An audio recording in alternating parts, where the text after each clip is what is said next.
Vitajte pri prvých správach v novom roku 2017. Prehľade noviniek zo školy a jej okolia.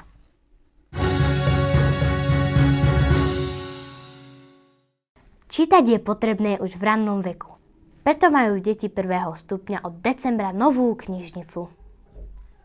V knižnici na prvom poschodí si môžu deti knihy požičiať, ale najmä priamo tam prečítať.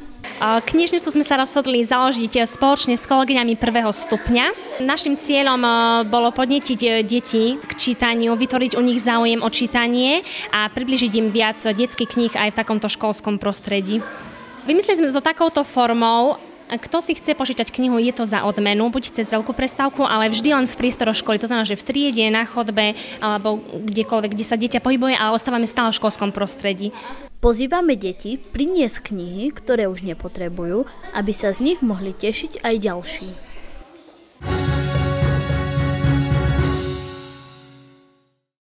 Tento rok sa naša škola zapojila do súťaže zbieraní mobilov.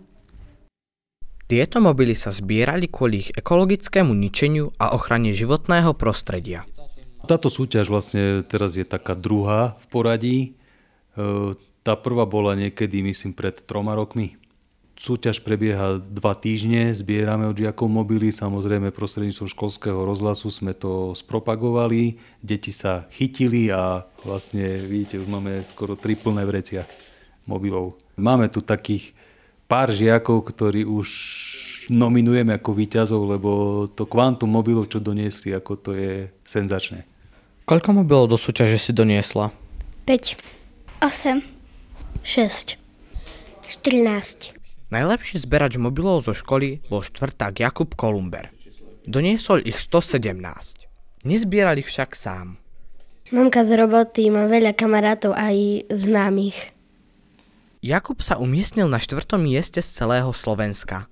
Odmenu však získalo aj niekoľko našich žiakov. Výhercom gratulujeme a prajeme im veľa ďalších úspechov.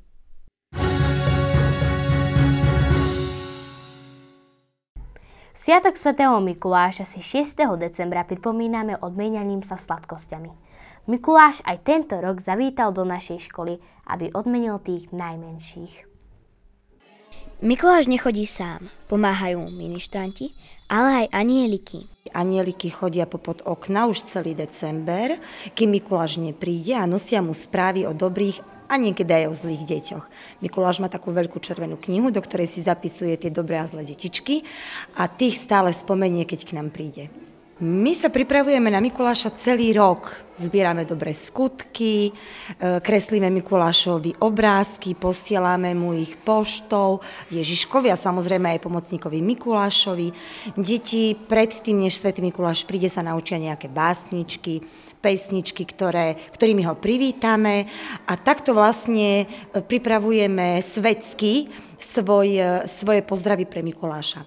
A čo sa týka duchovná, my stále obetujeme nejaké modlitbičky k svätému Mikulášovi za chore detičky, za mamičky, za oteckou, za pani učiteľky a takto tieto prosby potom posielame svätému Mikulášovi, aby sa nás orodoval u nášho pána. Sladkú odmenu nedostali iba tí najmenší, ale aj žiaci základnej školy. Mikuláš nás tento rok neobyšiel a pevne dúfame, že nás neobíde ani na ďalší rok.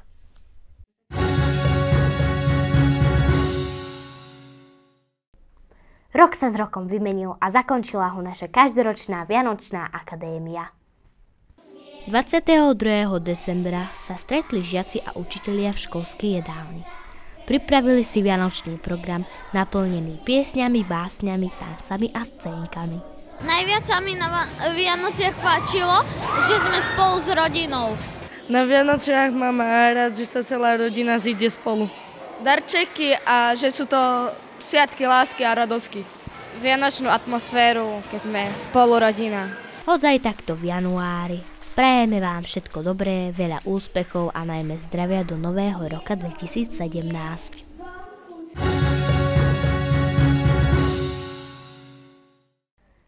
To bolo na dnes všetko. Sledujte nás aj na našich sociálnych sieťach. Dovidenia pri ďalšom zákulisí o mesiac.